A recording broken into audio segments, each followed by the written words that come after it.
अस्सलाम वालेकुम। उम्मीद है इंशाअल्लाह तमाम जोर तैयार बाशन बसियार ज़्यादा खुश आमदीद की दजी सेशन हमारे नाम अजमा के सज्जाद हुसैन हस्ता पिछले शुमुमा में एस्पेरेंट हस्ता और रिसेंटली माँ कस्ता PCS क्वालिफाई में बुदम लेकिन अनफॉर्चुनेटली एजुकेशन न शुद बट आई एम होपफुल कि इंशाल्लाह नेक्स्ट टाइम वो कार में तनी सो इमरोज़ना प्रेजेंटेशन की मो इंशाल्लाह शुरू करनी ये बारे CSS exam. Any idea about CSS? तो कुछ पता है CSS के हवाले से है क्या, किस बला का नाम है? जब एग्जाम देंगे, जब पास होंगे, फिर बाद में आप किसी अच्छे पोस्ट पे जाएंगे, फिर आपको अच्छे खासे पैसे मिलेंगे। अच्छा, पैसे का ही काम है सारा? जनरल जो सबको मालूम है। अच्छा ठीक है। अच्छा CSS, तो CSS अगर हम देखें इसे हम लोग कहते हैं सेंट्रल सुपीरियर सर्विसेज। पाकिस्तान के अंदर जो सबसे बड़ा आप कह सकते हैं कि जो सबसे बड़ा नाम है या जो सबसे बड़ा आप कह सकते हैं कि एक फ्रेंचाइज़ है हमारे पास जहाँ पर हम गवर्नमेंट का हिस्सा बन सकते हैं। गवर्नमेंट के अंदर भी आप मिसाल के तौर पे अगर आपकी पोस्टिंग होती है फॉर एग्ज़ाम्पल सूबे के अंदर, तो आप जो है चीफ सेक्रेटरी के हायरार्की का हिस्सा बनेंगे। You are directly linked with the you can say with the chief secretary and his you can say his policies, you can say his like other things that he is initiating, या जो काम वो करना चाह रहा है या करना चाहता है।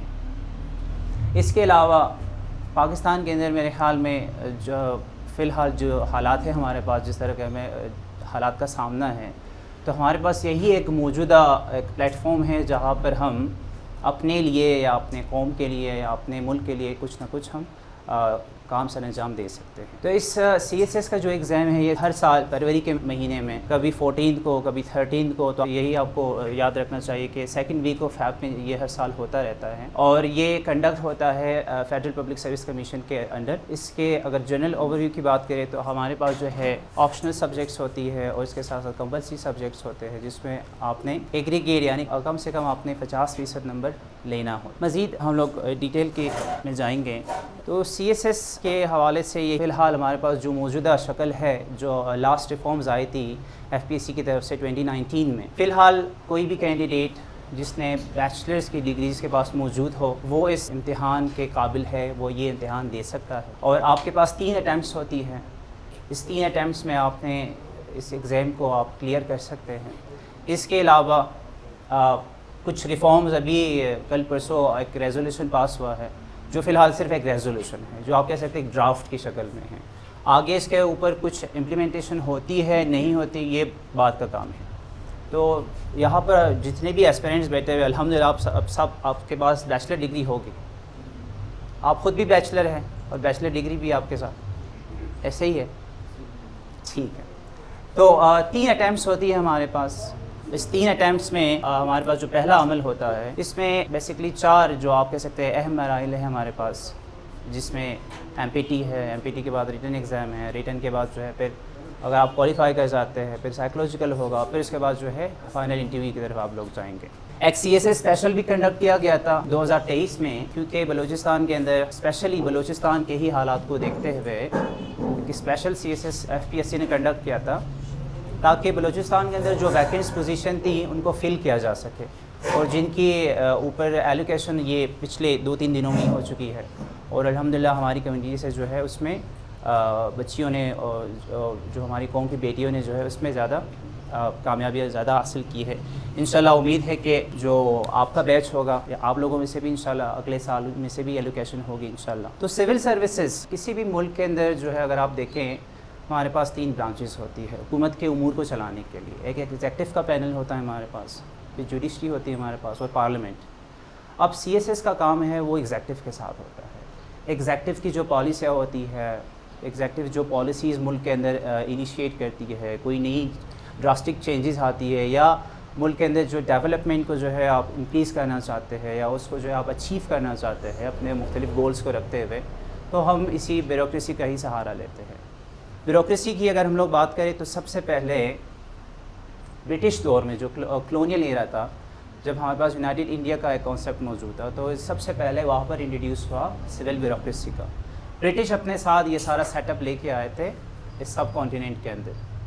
वो अपने साथ इस सिविल सर्विसेज के एग्ज़ाम को लेके आए, जिसमें इनिशियली आप कह सकते हैं कि पहले ब्रिटिश ऑफिसर्स ही होते थे, लेकिन बाद में फिर क्या हुआ, वहाँ पर उन्होंने with the passage of time जब लोगों को समझ आने लगा इस सिस्टम का, या जब वो नई आप कह सकते हैं कि मॉडर्न एजुकेशन के साथ जो है उनका एक लिंक बनता गया, तो उन्होंने फिर इंडियंस के भी इसमें इंडक्शन स्टार्ट की। पाकिस्तान के अंदर आप कह सकते हैं कि सून आफ्टर द इंडिपेंडेंस हमने इंडियन जो सिविल ब्यूरोक्रेसी का जो निज़ाम था, सिविल सर्विसेज का जो निज़ाम था, उसे हमने आप कह सकते हैं कि लोकलाइजेशन की तरफ आके उसे पाकिस्तान सिविल सर्विसेज का नाम हम लोगों ने दिया है। और अब ये सारा जो निज़ाम है वो फेडरल पब्लिक सर्विस कमीशन के अंदर ये आगे वही सारा निज़ाम चला है। CSS के अंदर हमारे पास 12 ग्रुप्स होती हैं। इन 12 ग्रुप्स के अंदर इंशाल्लाह जब आप CSS के एग्ज़ाम में अपीयर होना चाहेंगे तो उससे पहले आपने अपना एक फॉर्म सबमिट करना होगा। तो उस फॉर्म के अंदर जो है एक आलमोस्ट कह सकते हैं कि जो 3-4 सफ़ों का एक फ़ॉर्म है, उसके तीसरे सफ़े के ऊपर आपने अपने ग्रुप्स के ऊपर मेंशन करना होगा कि आप कौन कौन से ग्रुप्स में जाना चाहते हैं। आप अपनी प्रेफरेंस बताएंगे, that I want to go with the PAS or TAAS or you can say foreign services। तो इन 12 ग्रुप्स के अंदर अगर हम देखें तो इसमें जो सबसे प्रेस्टीजियस ग्रुप है, जिसकी डिमांड सबसे ज़्यादा है, वो है हमारे पास Pakistan administrative service. Pakistan administrative services जो है PAS, ये सबसे प्रेस्टीजियस ग्रुप है। यहाँ पर जितने भी आपके असिस्टेंट कमिश्नर्स हैं जो डिस्ट्रिक्ट लेवल के ऊपर या जो डिवीज़न लेवल के ऊपर जो है ब्यूरोक्रेसी को लीड करती है, वो उनकी अपॉइंटमेंट यहीं से ही होती है। इसके बाद हमारे पास जो है कॉमर्स एंड ट्रेड ग्रुप है, जिसे आमतौर पर CTG के नाम से जाना जाता है। फिर हमारे पास दूसरा ग्रुप है फॉरेन सर्विसेज ऑफ पाकिस्तान। हमारे जितने भी आप कह सकते हैं जो सफ़ीर लगते हैं या फिर कौंसलेट के अंदर जो स्टाफ होता है, उनकी जो अपॉइंटमेंट है वो यहीं से होती है। इंफॉर्मेशन ग्रुप हमारे पास है IG, और इस ग्रुप में एलोकेशन भी हुई है। जो मौजूदा कुछ जो एलोकेशन हुई है कल परसों, उनमें से भी कैंडिडेट्स की हुई है। इनलैंड रेवेन्यू सिस्टम तो सर्विसेज IRS, जिसे या आम ज़बान में आप FBR कह सकते हैं। FBR के अंदर जो असिस्टेंट कमिश्नर्स होती है टैक्स और रेवेन्यू कलेक्शन के लिए। इसके बाद हमारे पास जो ग्रुप है वो है military lands and cantonment group, MLCG। हमारे पास जितने भी कंटोनमेंट्स का एरिया है, जितने हमारे पास कंटोनमेंट बोर्ड्स मौजूद है, तो वहाँ पर उनके एग्जीक्यूटिव ऑफिसर्स होती है, डायरेक्टर की पोजीशंस होती है, वो भी इन्हीं CSS ऑफिसर्स के थ्रू हम लोग उनको फिल करते हैं। ऑफिस मैनेजमेंट ग्रुप OMG, या हर आम में जैसे आप कहते हैं सेक्रेटेरिएट का जो निज़ाम है, सेक्रेटेरिएट के अंदर जो ऑफिसर्स होते हैं, सेक्शन ऑफिसर्स, फिर उनकी आप कह सकते हैं कि gradually with the passage of time उनकी प्रमोशन होती रहती है, सेक्रेटरी के लिए, अंडर सेक्रेटरी के लिए, डिप्टी सेक्रेटरी के लिए, तो वो भी यहीं से ही उनकी सिलेक्शन होती है। Pakistan audit and account services PAAS, या जिसे हर फ्या में आप कह सकते हैं कि जो AG ऑफिस, जहाँ से सैलरी वगैरह का जो निज़ाम बनता है, वहाँ पर भी एलोकेशन यहीं से होती है। पाकिस्तान कस्टम सर्विसेज, अगेन ये भी one of the most prestigious आप डिपार्टमेंट कह सकते हैं कि कैंडिडेट्स की या एस्पिरेंट की ख्वाहिश होती है कि उनकी पहली एलोकेशन या उनकी जो सबसे पहली प्रेफरेंस होती है कि वो पाकिस्तान कस्टम्स के अंदर उनकी एलोकेशन हो। Police services of Pakistan PSP का जो ग्रुप है, आप यहाँ पर भी एलोकेशन हो सकती है। पोस्टल ग्रुप, पोस्टल ग्रुप में मेरे ख्याल में जो लड़की है मासूमा मुग़ल, उनकी एलोकेशन हुई है पोस्टल ग्रुप में। GPO का जो निज़ाम है, पोस्टल की रिलेटेड जितने भी अफेयर्स है वो ये ग्रुप सारे डील करती है। और लास्ट में हमारे पास है रेलवे ग्रुप। रेलवे के अंदर भी रेलवे का जो निज़ाम है, रेवेन्यू का, ट्रांसपोर्टेशन का, कमर्शियल एक्टिविटीज़ का, वो जो सारा आप कह सकते हैं कि उनके जितने भी अफेयर्स है या जो कॉरस्पॉन्डेंस है, वो यहीं से ही मैनेज किया जाता है। अब हर ग्रुप में जाने के लिए मिसाल के तौर पे आपने या इस ग्रुप्स की सिलेक्शन आप कह सकते हैं, आप अपने ऑप्शनल्स को देखते हुए, अपनी चॉइस को देखते हुए, अपने नीड्स को देखते हुए, या आप जॉब्स हमारे पास कितनी हैं, हमारे पास कितनी वैकेंट पोजीशंस हैं, क्योंकि हर साल जैसे एग्ज़ाम कंडक्ट होता है उससे पहले या आलमोस्ट उसके बाद ही FPSC की तरफ से एक लिस्ट निकाली जाती है कि हमारे पास कितनी वैकेंट पोजीशंस हैं और कौन कौन से डिपार्टमेंट में मौजूद हैं। तो आप इसमें आप कह सकते हैं कि अपनी प्रेफरेंस के हिसाब से आप कोई से भी इन 12 ग्रुप्स की आप top to bottom, bottom to top, आप पहले पुलिस के सर्विसेज को ऊपर रखे या पुलिस के बाद जो है आप पहले जो है पाकिस्तान ऑडिटेड अकाउंट्स को आप रखे। हो सकता है किसी की प्रेफरेंस हो कि वो रेलवे में जाना चाहें, जैसे पंजाब की जो मेजॉरिटी कैंडिडेट्स हैं वो उनकी रेलवे में जाने के लिए आप कह सकते हैं कि उनकी ज़्यादा कोशिश होती है। बलूचिस्तान से, KP से यहाँ पर कैंडिडेट चाहते हैं कि वो पीएस ग्रुप का हिस्सा बने, असिस्टेंट कमिश्नर बनना चाहते हैं सारे। हम सबको ही हूटर्स पसंद है, गाड़ी के ऊपर फ्लैग लगी हो, ठीक है। हमारे पास काली वीगो तो नहीं होती, लेकिन आपको सफ़ेद वीगो मिल जाती है इसमें। तो ऑक्यूपेशनल ग्रुप्स हैं हमारे पास सीएसएस में, 12 ग्रुप्स हैं हमारे पास। जैसे शुरू में ही आपको बताया मैंने कि कम से कम आपकी उम्र जो है कम से कम वो 21 साल होनी चाहिए और ज़्यादा से ज़्यादा 30। लेकिन अल्हम्दुलिल्लाह हम लोग बलूचिस्तानी हैं, तो बलूचिस्तानियों के लिए आप कह सकते हैं कि हमारे पास एक एज रिलैक्सेशन का भी एक कॉन्सेप्ट मौजूद है। 2 साल के लिए आपको रिलैक्स कर दिया जाता है, 32 तक आपकी जो है वो लिमिटेशन मौजूद है। या अगर आप बलूचिस्तान से भी बिलोंग नहीं करते, अगर आप गवर्नमेंट सर्विस का हिस्सा है, तो तब भी आप 32 ईयर्स तक जा सकते हैं। आपको एक डिपार्टमेंटल सर्टिफिकेट लेना पड़ेगा, एनओसी लेने के बाद जो है फिर आपको जो है वो रिलैक्सेशन दिया जाएगा। एजुकेशनल रिक्वायरमेंट, कम से कम आपके पास बैचलर डिग्री होनी चाहिए, और वो भी सेकंड डिवीज़न में कम से कम। अगर आपका बैचलर जो है वो सेकंड डिवीज़न में नहीं है, थर्ड में है, तो आपका जो आपकी मास्टर्स की जो डिग्री है कम से कम वो उसकी सेकंड डिवीज़न होनी चाहिए, तब भी आप एलिजिबल होंगे। अच्छा, इसमें कोई स्पेशल रिक्वायरमेंट नहीं है कि बैचलर साइंस में ही होना चाहिए, या बैचलर फॉर एग्जांपल वो मैनेजमेंट साइंस में होनी चाहिए। आपके पास सिर्फ 14 ईयर्स ऑफ एजुकेशन, आपने सिंपल बीए किया हुआ है, आपने बीएस किया हुआ है, आपने एमफिल किया हुआ है, आपने पीएचडी भी किया हुआ है, अगर आप इस एज ग्रुप में फॉल कर रहे हैं तो yes, you all are eligible for this exam. अच्छा, यहाँ तक कोई क्वेश्चन कुछ आपने पूछना हो फिलहाल? Yes ma'am. सर, वो जो पीएस कर रहे हैं 4 इयर्स के बाद फिर उनको डिग्री इशू होगा, तो अगर वो एसोसिएट डिग्री ले लें 4 सेमेस्टर्स के बाद। अच्छा, इसमें ऐसा है कि आपके पास बैचलर डिग्री, बिल्कुल कंप्लीटेड बैचलर डिग्री आपके पास होनी चाहिए। एसोसिएटेड डिग्री के ऊपर आपको जो है आपसे एग्ज़ाम के लिए एलिजिबल नहीं है। बीए बीएससी का कॉन्सेप्ट ख़त्म हो चुका है, लेकिन एसोसिएट पे आप एलिजिबल नहीं होंगे एसोसिएट डिग्री के ऊपर। ओके, प्रोसीजर ऑफ सिलेक्शन है लंबा, but still it is doable, आप कर सकते हैं। आपके अंदर सिर्फ विल होनी चाहिए, आपके अंदर विल होगा तो कोई भी काम हो सकता है। ऐसे ही आप फॉर एग्जांपल ऐसा कोई बैरियर नहीं है जो आपको रोके इस एग्ज़ाम से। If you all are willing, if you all are having guts, yes you can, आप कर सकते हैं। अच्छा, सबसे पहले क्या होगा, पहला जो प्रोसीजर है इट इज़ कॉल्ड एमपीटी। ये पहले मौजूद नहीं था, 2021 से ये स्टार्ट हुआ है, पहले से कोई कॉन्सेप्ट नहीं था एमपीटी का। MPT stands for MCQs based preliminary test. आप एग्ज़ाम के एलिजिबल है, आपके पास एज भी मौजूद है, आपके पास डिग्री भी मौजूद है, तो आप क्या करेंगे, आपने 200 एमसीक्यूज़ के लिए टेस्ट देना हो और आपने कम से कम 66 आपने मार्क्स स्कोर करना है इसमें। आप 196 लेंगे तब भी आप एलिजिबल है, आप 67 लेंगे तब भी आप एलिजिबल है। तो महमूद और अयाज़ वाला इसमें निज़ाम है, महमूद और अयाज़ दोनों एक ही सफ़ में आपको यहाँ पर मिलेगा। आप यहाँ पर ज़्यादा मार्क्स या कम मार्क्स का कोई कॉन्सेप्ट नहीं है। मिनिमम जो थ्रेशोल्ड है वो है 66 आपको मिल गया तो yes, you are eligible for the next phase. अगर नहीं मिला, नो इशू, लेकिन ये डुएबल है, इजीली हो सकता है। मैंने ख़ुद भी शायद मैंने एक एमपीटी के लिए तैयारी की थी, उसमें मेरे मार्क्स आए थे शायद 140 प्लस था, लेकिन उसके बाद 2 एमपीटी के अंदर जब मैं ख़ुद अपीयर हुआ हूँ तो शायद बग़ैर किसी तैयारी के, लेकिन चूँकि मैं सिस्टम का ही हिस्सा था, आप कह सकते हैं कि कंटिन्यूस लर्निंग की जो आदत पड़ गई थी, तो ऑलमोस्ट सेकंड में मेरे मार्क्स आए थे 133 और थर्ड में शायद मेरे मार्क्स आए थे 127। तो ये डुएबल है, इजीली हो जाता है। अच्छा, इस एमपीटी के अंदर पोर्शंस बने हुए हैं।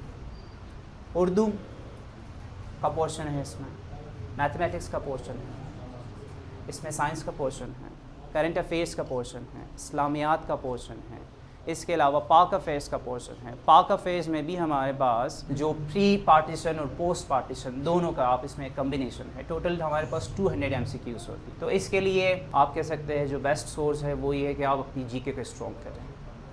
जीके बेस्ट ये जो है एग्ज़ाम होता है। फॉर एग्ज़ाम्पल आपसे पूछा जाएगा कि पाकिस्तान या इंडिया ने पाकिस्तान के ऊपर किस मंथ में अटैक किया, किस डेट को अटैक किया, तो आपको वो होना चाहिए। या फॉर एग्ज़ाम्पल आपसे ये पूछा जाएगा कि जो लाहौर रेजोल्यूशन है उसको पहले किस नाम से पुकारा जाता था, वो किस पार्क में जो है वो इस रेजोल्यूशन को पास किया गया, उस पार्क का क्या नाम था। तो आपसे वैसे आपको 4 ऑप्शंस दिए जाएंगे, आपके पास OMR शीट होगी जो मशीन रीडेबल शीट्स हैं, आप उसके ऊपर अपना रोल नंबर लिखेंगे और आपने जो है वहाँ पर जो 4-5 सर्कल्स बने होते हैं आपने उसको फिल करना होगा। MPT के बाद आपका रिज़ल्ट आ गया, आप MPT क्लियर कर गए, वेल एंड गुड। फिर आपने अपना फॉर्म फिल करना होगा, फॉर्म आप फिल करेंगे, फॉर्म आपको जो है वो FPSC की वेबसाइट से मिल जाएगा, आपने फिर इसे जमा करना होगा। FPSC के ही आपने थ्रू कुरियर इसको भिजवाना होगा। अगर आप गवर्नमेंट सर्विसेज में हैं, टीचर है, किसी जगह पर किसी क्लरिकल पोस्ट पे है, किसी मैनेजरियल पोजीशंस पे है, तो आपने क्या करना होगा, अपने डिपार्टमेंट से एक लेटर लेना होगा NOC टाइप कि आपके हेड ऑफ़ डिपार्टमेंट को या आपके हेड ऑफ़ ऑर्गेनाइजेशन को कोई ऑब्जेक्शन नहीं है कि आप इस एग्ज़ाम के लिए अपीयर हो रहे हैं। अगर आपकी कोई जॉब नहीं है तो आपके लिए और बाकी और किसी चीज़ की ज़रूरत नहीं है। लास्ट में एक चेकलिस्ट दिया गया है, आपने उस चेकलिस्ट के हवाले से सारी चीज़ें अटैच करनी होगी। रिटन एग्ज़ाम के लिए हर साल मैंने आपको बताया in the second week of फरवरी ये कंडक्ट होती है। पाकिस्तान के किसी भी शहर में आप ये एग्ज़ाम दे सकते हैं, यहाँ पर कोई लिमिटेशन नहीं है कि आप कोयटा के हैं तो आप सिर्फ कोयटा में पेपर देंगे, आप गवादर के हैं तो आप गवादर में देंगे। नो, मैंने ख़ुद लाहौर में भी पेपर दिया है, इस्लामाबाद में भी मैंने पेपर दिया हुआ है और कोयटा में भी मैंने पेपर दिया है, तो कोई लिमिटेशन नहीं। आप कोई भी सेंटर अपने लिए रख सकते हैं। फॉर एग्ज़ाम्पल आप लाहौर किसी काम से गए हैं, आपको वहाँ पर रहना पड़ रहा है महीने 1.5 महीने के लिए, आप वहाँ पर भी अपीयर हो सकते हैं, तो कोई मसला नहीं है। और इससे आपके रिज़ल्ट के ऊपर भी कोई फ़र्क नहीं पड़ेगा। आप लाहौर गए थे तो आपके लाहौर की वजह से आपको 2-3 मार्क्स इजाफी मिले, या वो काट थे, या ये बलूचिस्तान का बंदा लाहौर में क्या कर रहा है, कोई मसला नहीं है। रिटन एग्ज़ाम में हमारे पास जो है कंपल्सरी सब्जेक्ट्स भी है और ऑप्शनल सब्जेक्ट्स भी हैं। कंपल्सरी और ऑप्शनल कुल मिला के हमारे पास 1200 का मार्क्स बनता है, टोटल 1200 मार्क्स होती है हमारे पास। 600 ऑप्शनल में, 600 जो है हमारे पास कंपल्सरी में होती है। और FPSC आपको सबसे ज़्यादा टफ़ टाइम देगी कंपल्सरी सब्जेक्ट्स में, क्योंकि कंपल्सरी सब्जेक्ट्स ही आप कह सकते हैं कि वो आगे इंशाल्लाह जब आप क्लियर करेंगे तो इंटरव्यू के लिए भी, रिटन में भी, अगर आपने कंपल्सरी में ज़्यादा स्कोर किया, ऑप्शनल सब्जेक्ट्स रखे इसीलिए गए हैं ताकि आप अपनी स्कोर को ज़्यादा कर सकें। आपके पास जो है उसमें एज होता है। फॉर एग्ज़ाम्पल आप में से ऐसे कोई स्टूडेंट है जो कॉमर्स का स्टूडेंट हो, कॉमर्स के, हाँ, हो सकता है सर जो है वो कॉमर्स रखे ऑप्शनल में और वो मुझसे ज़्यादा बेहतर स्कोर कर सकते हैं। मेरा बैकग्राउंड नहीं है कॉमर्स में, और मेरा बैकग्राउंड फॉर एग्जांपल IR में है, मैं अपना IR का पेपर ले सकता हूँ जो 200 मार्क्स का है। अच्छा, फिर मुझे एक एज ये हासिल होगी कि थ्योरी पढ़ते हुए आगे मैं पेपर B को अटैम्प्ट कर सकता हूँ ईजीली, मुझे किसी इजाफी बुक पढ़ने की ज़रूरत नहीं होगी, मुझे थ्योरी समझ में आ गई, बस मैंने सिर्फ उस लेंस को अप्लाई करना होगा मुख्तलिफ सिचुएशंस के ऊपर। तो ऑप्शनल रखा ही इसलिए गया है ऑप्शनल सब्जेक्ट्स को, ताकि आप अपने मार्क्स को ज़्यादा कर सकें। लेकिन टफ़ टाइम आपको कंपल्सरी सब्जेक्ट्स में मिलेगा, वेदर इट इज़ ऐसे, वो ऐसे का पेपर हो, ऐसी का पेपर हो, पाकिस्तान अफेयर हो, इवन तो इस्लामियात हो या जनरल साइंस हो। जो बेसिक साइंस होता है, ऐसे बहुत से कैंडिडेट्स की DMCs आपकी नज़र से भी गुजरी होगी, या भी आप देखेंगे इंशाल्लाह, क्योंकि आप इस फेज़ में आ गए हैं, हमारी नज़रों से बहुत गुजरी है, जिनके बहुत अच्छे मार्क्स हैं लेकिन वो बस 1 मार्क्स से रह गए, और वो भी और किस सब्जेक्ट में, साइंस में रह गए, बेसिक साइंस में। कोई रॉकेट साइंस नहीं है, आपने टेस्ला के साथ काम नहीं करना है, आपने सिर्फ यही बताना है कि इतने प्लैनेट्स हैं हमारे साथ। अच्छा, हमारी बॉडीज़ में कौन कौन से ऑर्गन्स हैं, अच्छा रिस्पायरेटरी सिस्टम क्या होता है, बेसिक साइंस, वही 9-10th वाला साइंस आपसे पूछना होगा। रिटन एग्ज़ाम भी आपने क्लियर कर लिया, आपका नाम आ गया लिस्ट में, तो फिर आपका उसके बाद होगा मेडिकल टेस्ट होगा। मेडिकल टेस्ट में कैंडिडेट्स हैं जो मेडिकल टेस्ट में भी रह गए, फॉर एग्ज़ाम्पल उनकी आई साइट बहुत वीक हैं, या मिसाल के तौर पे हो सकता है उनकी कोई और मेडिकल कॉम्प्लेक्सिटीज़ हों, तो उस वजह से मेडिकल टेस्ट कंडक्ट किया जाता है, क्योंकि आपने आगे ऑलमोस्ट अपना 30 ईयर देना होगा, 30 साल आपने अपनी ज़िंदगी के अपने उस डिपार्टमेंट को देना होगा। तो 30 साल के लिए हमें फिर जो हर फ्याम में कहते हैं ना, हमें लूली लंगड़ी लाशें नहीं चाहिए, हमें चाहिए एक अच्छा कैंडिडेट हो जो मेडिकली भी फ़िट हो, जो मेंटली भी फ़िट हो, जो एनालिसिस भी अच्छा कर सके, लेकिन साथ में उसकी सेहत भी जा सकती है। अब हमारे पास 70-80 साल के बाबे बहुत होंगे जो अच्छा जानते भी हैं, लेकिन उनकी जो मेडिकल कंडीशन है वो उनको उस हवाले से इजाज़त नहीं देती। मेडिकल टेस्ट के बाद होगा psychological test. Psychological test ISSB के लिए कोई अपीयर हुआ हो ऐसा? कभी ISSB में अपीयर कोई हुआ हो? कोई हुआ है ICSB में? हाँ। तो ये जो साइकोलॉजिकल टेस्ट है आप कह सकते हैं कि ये ICSB Pro Max वर्जन है। आपने ICSB दिया होगा, लेकिन यहाँ पर क्या होगा, ये Pro Max वर्जन होगा। आपसे सवालात पूछे जाएंगे, बहुत सिंपल सवाल आपसे पूछा जाएगा। फॉर एग्जाम्पल मैं आपको एक क्वेश्चन देता हूँ, आपको एक फ्रेज़ दे देता हूँ, if I have 10 million rupees, complete this sentence.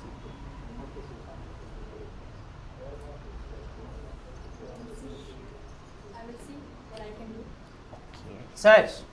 Sir with the glasses. If I have 10 million rupees, I will buy a car. तो आपका जवाब बहुत सिंपल है, I buy a car, I will see। लेकिन इसके अंदर बहुत सी पोशीदा मालूमात मौजूद है। वो इसी आपके आंसर की पे आपको चेक कर लेंगे कि ये बंदा किस जहनियत का हामिल है। या ये CSS ऑफिसर बनना चाह रहा है सिर्फ यही होटर दिखाने के चक्कर में है, ठीक है, या ये जो है आप कह सकते हैं कि डीप पॉकेट्स के चक्कर में है। हो सकता है कि पैसे के लिए आ रहा हो, अच्छा हो सकता है ये अपनी पावर या अथॉरिटी को गलत अंदाज में जो है इस्तेमाल करे। तो वो आपके छोटे छोटे से क्वेश्चन के अंदर वो आप पूरी आपकी जो आप कह सकते हैं कि एक पर्सनल असेसमेंट होती है आपकी। साइकोलॉजिकल टेस्ट के बाद आपने वो भी क्लियर कर लिया, फिर आपके पास होगा इंटरव्यू का portion. Interview again it is a game of nerves. आपसे कुछ भी पूछा जा सकता है, आपसे आपको हर सिचुएशन के लिए रेडी होना चाहिए। वो आपसे कुछ भी पूछ सकते हैं और लाजमी नहीं है कि आपको हर सवाल का जवाब भी आता हो, लेकिन आपने कोशिश करना होगा। कोशिश का मतलब ये तुक्का नहीं मारना है आपने, लेकिन ये आगे का प्रोसेस है। उसके बाद है फाइनल एलोकेशन। जैसे कल परसों जो रिज़ल्ट अनाउंस हो रहा है या रिज़ल्ट आया था, इसमें लोगों की एलोकेशन हो रही है पोस्टल में, IG में, रेलवे में, अकाउंट्स में, किसी और डिपार्टमेंट में। और सबसे लास्ट फेज़ होगा आपका CTP common training.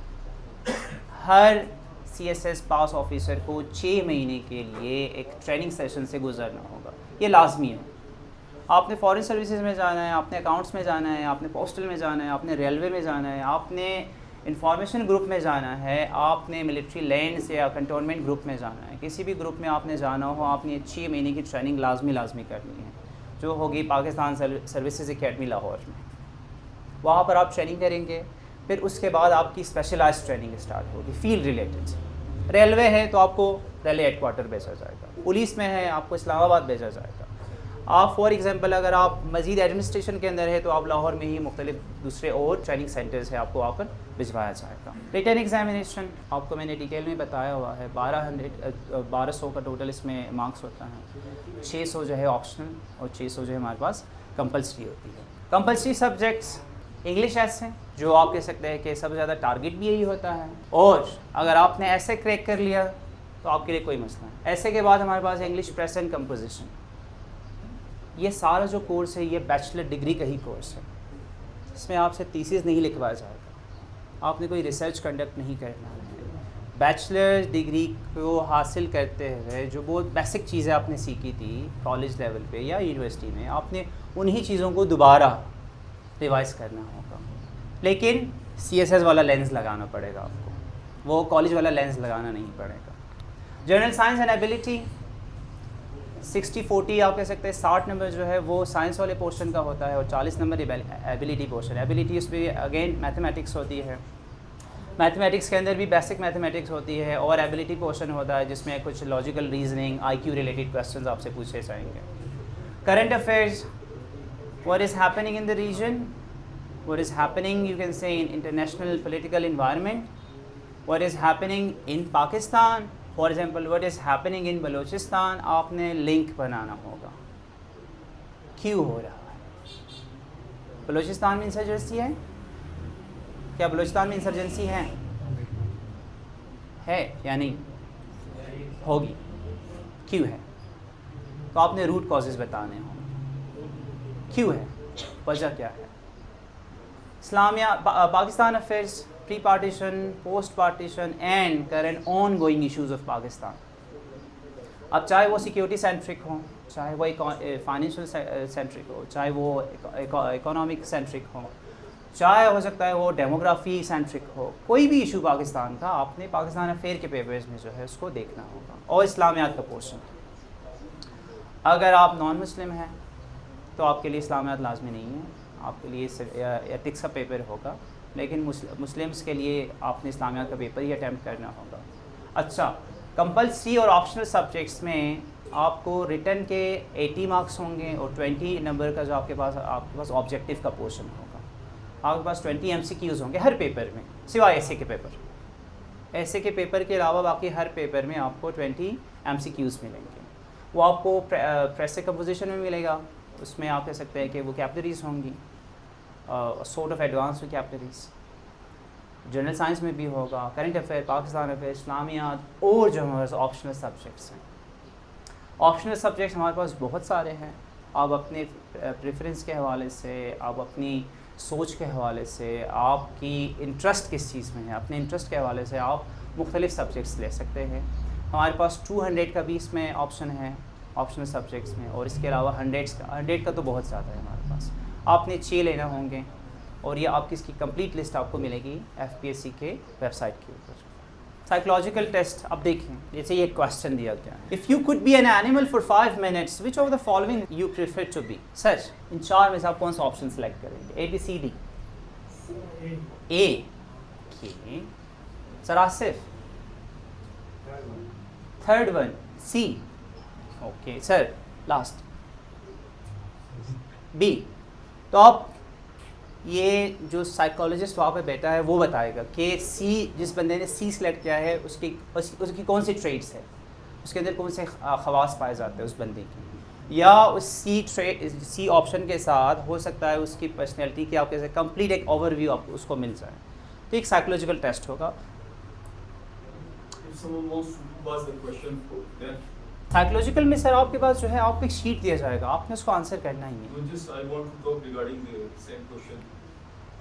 If you want to pause this question, if someone want to pause the question, pause the answer. Okay, it depends. हो सकता है आप जवाब देना ना फिर साइकोलॉजिकल क्या सोचेंगे, इस बंदे की ट्रेड्स और कैरेक्टरिस्टिक्स क्या होंगे? वो आपके बाकी आंसर्स को देखेंगे, आपने बाकियों के अंदर क्या लिखा होगा।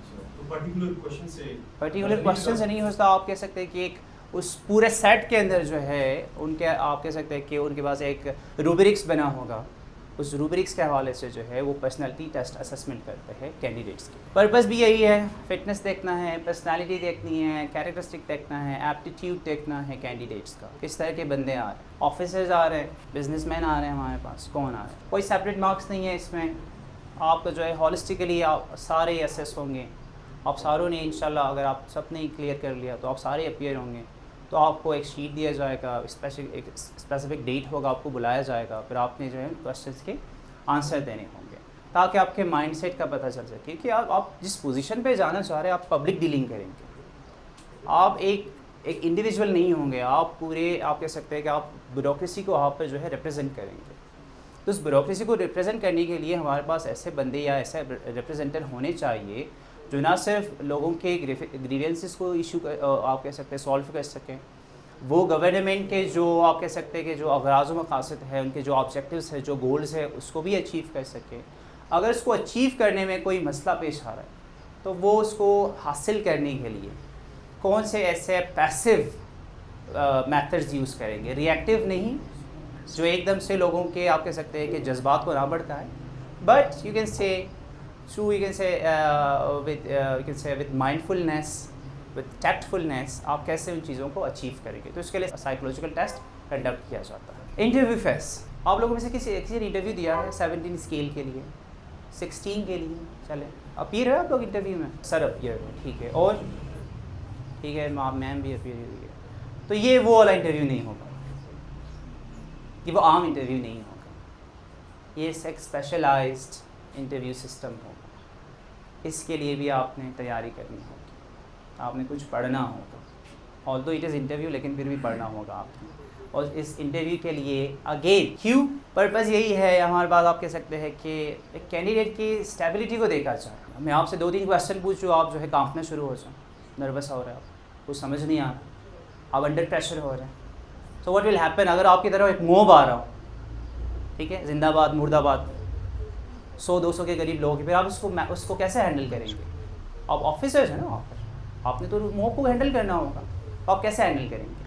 तो हमारे पास जो है ऐसे बंदे होने चाहिए कम से कम जो उन हालात को समझ सके कि ठीक है अगर मोब आ रहा हो तो मैं क्या करूँगा, फॉर एग्जांपल अगर कोई फॉरेन डेलीगेशन है तो उसको मैं कैसे लीड करूँ, अगर मेरे मुल्क के ख़िलाफ़ या मेरे रीजन के ख़िलाफ़ या डिस्ट्रिक्ट के हवाले से कुछ पूछा जा रहा है तो उसको मैं कैसे टैकल कर रहा हूँ।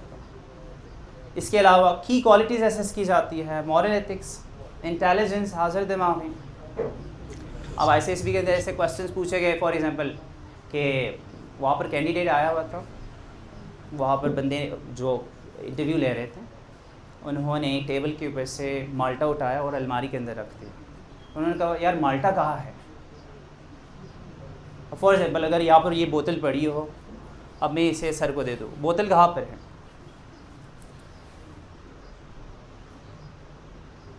तो आंसर मुख्तलिफ हो सकते हैं। हर एक कैंडिडेट नहीं है सर अलमारी के अंदर रखा हुआ है, सर शेल्फ के ऊपर है, सर अपर पोर्शन में है, सर टॉप पोर्शन में है, किसी जगह नहीं सर। माल्टा एक कॉन्टिनेंट के अंदर एक कंट्री है, वहाँ पर मौजूद है। माइंडफुलनेस देखा जाए ना, बंदा कितना हाजिर दिमाग है, या वो कैसे कोई लिंक स्टैब्लिश कर सकता है किसी चीज़ के साथ। अच्छा, अलर्टनेस, आपको जो है फोर्स किया जाएगा, इंटरव्यू के अंदर आपको फोर्स किया जाएगा, किसी भी आप कह सकते हैं कि प्रोवोकेटिव क्वेश्चंस की तरफ आपको धकेला जाएगा। फॉर एग्जांपल चूँकि आपसे पूछा जाए कि यार इस्लामोफोबिया क्या है, क्या चीज़ है, कौन सी इस्लामोफोबिया, कोई इस्लामोफोबिया नहीं है, ऐसे ही बकवास कर रहे लोग, ताकि आपको फॉर एग्जांपल आपको पुश किया जा सके, आपके नर्व्स को चेक कर सके, यार ये बंदा बहुत ज़्यादा जुनूनी तो नहीं है मजहबी तौर पर, या वो आपको ये कहेगा यार देखो यार ये क्या हो रहा है हमारे मुल्क के साथ, इंडिया भी आके मार के चला जा रहा है, यहाँ से जो है बाकी इंसर्जेंट्स भी आ रहे हैं, क्या करें हमारी मिलिट्री, क्या हो रहा है हमारे साथ। आपको पुश किया जाएगा ताकि लेकिन आपने उस हालात को देखते हुए फिर आपने एक लेमीन की तरह नहीं सोचना है कि मैं, अल्लाह बख्शे एक बहुत ही मशहूर कैरेक्टर थे हमारे मुल्क में, वो कहते थे कि बस गौरी आया फिर ठीक है, तो फिर हम गौरी नहीं भिजवाएंगे, हम सोचेंगे ठीक है। इसके अलावा फिर एलिजिबिलिटी यही है, आपने रिटर्न जो है पास करना होगा, रिटर्न पास करेंगे तब आप इंशाल्लाह इसकी तरफ आप जा सकेंगे। अच्छा, क्वालिफाइंग मार्क्स और क्राइटेरिया क्या है, आपने क्या करना है, कंपल्सरी सब्जेक्ट्स में कम से कम आपने 40% लेना होगा, 100 में से आपने 40 लेना होगा कम से कम। तो जो फर्स्ट 6 में आपको दिखाया था ना सब्जेक्ट्स, इंग्लिश एसे, ट्रेसिंग, अच्छा इसमें पाकिस्तान अफेयर, करंट अफेयर और जनरल साइंस ये कंबाइंड होती हैं, 120 मार्क्स का होता है इसका जो पासिंग रेशो है, और इस्लामियात का भी 40, आपने इसमें कम से कम 40 नंबर लेने होंगे।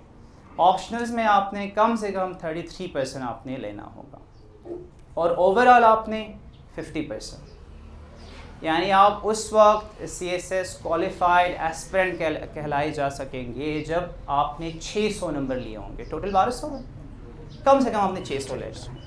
और जितनी DMCs आपने देखी है तो मैक्सिमम आपको 626, 640, 680, 670 इसी के ही फिगर में, ऐसा कोई कैंडिडेट नहीं जिसने 1000 कुछ सिक्योर किया हो, ठीक है। वो आगे से आप कह सकते हैं कि वो देखते ही लोगों को। और इंटरव्यू कम से कम आपने 100 नंबर लेने होंगे, मिनिमम 300 मार्क्स का होता है, कम से कम आपने 100 नंबर लेना होगा। सीट एलोकेशंस, हर साल जितनी सीट्स अनाउंस करेगी FPSC उसमें 7.5% जो है वो मेरिट सीट्स होंगे, आपको मेरिट के ऊपर सीट दिया जाएगा। फॉर एग्जांपल आपके सूबे का कोई सीट नहीं बन रहा है, अगर आप उस मेरिट के अंदर फॉल कर रहे हैं आपको सीट्स दिया जाएगा। इसके अलावा बलूचिस्तान के लिए 12 सीट्स का आप कह सकते हैं एक रिज़र्व मौजूद है, हर साल बलूचिस्तान से 12 CSPs लिए जाएंगे, किसी भी ग्रुप में लिए जा सकते हैं। और वुमेन कोटा हमारे पास मखसूस है ताकि वुमेन के रिप्रेजेंटेशन को ज़्यादा से ज़्यादा हम लोग कर सकें, दिखा सकें। और इसमें आप कह सकते हैं कि FPSC जो है वो इक्वल एम्प्लॉयमेंट अपॉर्चुनिटी प्रोवाइड करती है, आपके जेंडर के ऊपर, आपके एथनिसिटी के ऊपर, आपके फॉर एग्जांपल रीजन के ऊपर ऐसा कोई बैरियर नहीं लगाएगा यार आप बलूचिस्तान से हो तो हम आपको सीट नहीं देंगे, no, anyone can be educated or anyone can become a CSP officer regardless of its association को यहाँ पर नहीं देखा जाए। Civil services academy training, CTP training जिसे मैंने कहा था, यहाँ पर आपकी कॉमन ट्रेनिंग होगी लाहौर के अंदर, 6 महीने का होगा। अगेन फिर आपको पढ़ना ही पड़ेगा, आपके पास है नॉलेज, आपके पास है स्किल्स, लेकिन उसको मज़ीद पॉलिश किया जाएगा, मज़ीद नरिश किया जाएगा, ताकि आप एक ऑफिसर या आप कह सकते हैं कि एक क्वालिफाइड CSPs के तौर पे आप सामने आ सकें। और कॉमन ट्रेनिंग प्रोग्राम है, 6 महीने के बाद ड्यूरेशन है, 6 महीने के बाद फिर हमारे पास स्पेशलाइज्ड ट्रेनिंग प्रोग्राम होती है, फील्ड रिलेटेड, पुलिस के हवाले से, कस्टम के हवाले से, ऑडिट के हवाले से, रेलवे के हवाले से, स्पेसिफिक डिपार्टमेंट्स के अंदर आपकी ट्रेनिंग होती है। और इसकी ड्यूरेशन कोई फ़िक्स नहीं है, हो सकता है 2 महीने का, हो सकता है साल का, हो सकता है 4 महीने का, तो इसमें कोई फ़िक्स नहीं है। फ़िक्स आपके ड्यूरेशन जो है वो सिर्फ कॉमन ट्रेनिंग का ही है, हमारे पास मैकेनिज़्म मौजूद है। और इस कॉमन ट्रेनिंग जो प्रोग्राम है उसके अंदर भी क्या किया जाएगा, knowledge enhancement, skill development and attitudinal change. कैसे कपड़े पहने, कौन से कलर के पहने, कैसा कॉम्बिनेशन बनाएं, कैसा हो, फॉर्मल डेलीगेशन आ रहे कौन से, कैसे फॉर एग्जांपल कैसा ड्रेस कोड होना चाहिए, इनफॉर्मल है तो कैसा होना चाहिए, कोई फंक्शन है तो कैसा होना चाहिए, डिग्निटरीज के साथ आप मिल रहे तो कैसा होना चाहिए। तो मुख्तलिफ चीज़ें आपको यहाँ पर सिखाया जाएगा। तो क्वेश्चन यही है, क्यों CSPs क्यों बने, why should a person become a CSP, क्यों बनना चाहिए हमारे पास। सबसे पहला हमारे पास यही है कि this is the only way to get a recognition in a society. सबसे सादा और सिंपल तरीका यही है, आपको सोसाइटी के अंदर रिकग्निशन चाहिए। अच्छा, रिकग्निशन आपको इस चीज़ पे मिलती है, आपके पास फाइनेंशियल स्टेबिलिटी हो, आपको मिल जाएगी इससे। रैपिड प्रमोशन का मैकेनिज़्म है, सैलरी अच्छी है, आपको जो है नौकर चाकर घर निज़ाम ये सारा मिल जाएगा, गाड़ी की सहूलत मिल जाएगी, ठीक है। तो आपका फाइनेंशियली आपको कोई मसला नहीं होगा। प्रमोशन है, एक स्पेसिफिक पाथ आपके लिए बना हुआ है। फॉर एग्जांपल 2025 में मैं यहाँ पर हूँ तो 2028 में मैं किस मकाम पे होऊंगा, अच्छा उसके बाद आगे भी किस पोजीशन पे पहुँच जाऊँगा। इसके अलावा एडमिनिस्ट्रेशन की पावर है, आप सबको पावर चाहिए। आपको पावर चाहिए इसलिए आज आप यहाँ पर आए हुए, आपको पावर चाहिए इसलिए आप CSPs बने। तो आपको सिर्फ पावर नहीं, अथॉरिटी भी मिलेगी, यानी आपको एक लीगल पावर दिया जाएगा, आप लीगली कुछ काम कर सकते हैं। तो आपके पास वो पावर होगा कि आप लोगों को इन्फ्लुएंस कर सकें, आप काम को आगे ले जा सकें। अच्छा, आप में से बहुत सारे जो कैंडिडेट्स मेरे ख्याल में आज, क्योंकि लास्ट टाइम जब हमारी मीटिंग हुई थी तो कोई 10 कैंडिडेट्स थे सर, तो आपने देखा ना 2-3 हमारे CSPs निकल आए, आपको एक बूस्ट मिल गया, इंस्पिरेशन मिली, ठीक है। तो उस इंस्पिरेशन को देखते हुए आप आए हैं और आपको देखते हुए कुछ और लोग आएंगे, तो आप कह सकते हैं as a source of inspiration भी है, आप बनोगे दूसरों के। Active role in states power hierarchy and policy making. Policy बनाना हो, इम्प्लीमेंट करना हो, चेंजेस लाना हो। आप फॉर एग्ज़ाम्पल आप चीफ सेक्रेटरी के, आप कह सकते हैं कि आप फेडरल लेवल के ऊपर जो है आप उस कैबिनेट के मैकेनिज़्म के अंदर ना आपका एक रोल होगा और आप अपना वो रोल बहुत इजीली प्ले कर सकते हैं। फॉर एग्ज़ाम्पल आप अगर बलूचिस्तान के अंदर पोस्टेड हो तो आप चीफ सेक्रेटरी के हर मीटिंग का हिस्सा होंगे, चाहे वो एजुकेशन के हवाले से हो, चाहे वो रेवेन्यू के हवाले से हो, चाहे वो लॉ एंड ऑर्डर के हवाले से हो, चाहे वो किसी फंक्शन के हवाले से हो, चाहे वो किसी पॉलिसी इम्प्लीमेंटेशन हो या पॉलिसी मेकिंग हो, तो आपका डायरेक्ट से होगा उसमें। Preparation and confidence building process for every other types of test and interview. जब आप इस सिस्टम से निकलेंगे ना तो आपको ये जो बाकी टेस्ट है आपको हलवा नज़र आएगा, आप कहेंगे यार ये भी कोई टेस्ट है, ये असल टेस्ट, ठीक है। आप रोएंगे भी, आप हंसेंगे भी, आपको मज़ा भी आएगा, आप नया भी पढ़ेंगे। अच्छा, और सबसे जो बेस्ट चीज़ है CSS की प्रिपरेशन में, आपकी अनलर्निंग होगी। हम लोग सारे लर्न करते हैं ना, लेकिन मज़ा तब आता है जब आप अनलर्न करके फिर लर्न करें। आपके जहन के अंदर हो सकता है कोई बोसीदा ख्याल हो, लेकिन आप क्या करेंगे जब आप उसको छोड़ के दोबारा सीखेंगे ना, तो आप कह सकते हैं कि आपके पास एक अच्छा खासा नॉलेज हो, आप सीखेंगे कि क्यों ये गलत है या अगर ये सही है तो क्यों सही है। Enhances writing, English and analytical skills. जब आप CSS की तैयारी करेंगे, आप AD के लिए, AD की जो पोजीशंस आती हैं, AD में मिनिस्ट्री ऑफ डिफेंस के लिए, AD FIA के लिए या किसी दूसरे डिपार्टमेंट का जो असिस्टेंट डायरेक्टर 17 स्केल्स की जो पोस्ट आएंगे, आप ऑटोमेटिक आप उसके लिए एलिजिबल भी होंगे, आप उसके लिए आप अपीयर भी होंगे और विद कॉन्फिडेंस आपके पास जो है बूस्ट भी होगा, इंस्पिरेशन भी होगा, मोटिवेशन भी होगा। Framework for confidence in various interviews and test. जब आप इस सिस्टम का हिस्सा बनेंगे तो बाकी चीज़ों के लिए आपके लिए कोई मसाइल नहीं होंगे। Opportunity to contribute meaningfully to national development. आपके अंदर भी कोई अफलातून पाया जाता होगा, मैं ये करूँगा, मैं वो करूँगा, तो आप वो सारी चीज़ें आप कह सकते हैं कि आपके जो फ्यूचर गोल्स एंड ऑब्जेक्टिव्स हैं, आप वो इंशाल्लाह जब आप इस पोजीशंस पे आएंगे तो आप कुछ कर सकते हैं माशरे के लिए। हो सकता है वो 0.1% हो, लेकिन फिर भी आप कुछ ना कुछ कंट्रीब्यूट करेंगे, उससे बेहतरी होगी माशरे के अंदर। And equal opportunity for all, आप सब के लिए अपॉर्चुनिटी, इसमें कोई सॉरी उसके अलावा डिस्क्रिमिनेशन के अलावा काले गोरे की कोई फजीलत नहीं है, छोटे कद लंबे कद की कोई फजीलत नहीं है, ज़्यादा वज़न कम वज़न ठीक है, उसमें कोई फजीलत नहीं है। आपके पास है, एलिजिबिलिटी है, आप कर सकते हैं। तो ये वो सारी आप कह सकते हैं कि कुछ पर्क्स एंड प्रिविलेजेस है जिसकी वजह से आपको CSP बनना चाहिए। यहाँ पर मैं CSS वाले पोर्शन का आप कह सकते हैं कि यहाँ पर सेशन को एंड कर रहा हूँ। आपको कोई भी क्वेश्चन हो आप अपने साथ रख लें, लास्ट में एक क्वेश्चन आंसर सेशन होगा जिसमें हम मज़ीद बात करेंगे। Thank you so much. बहुत शुक्रिया। Over to you sir.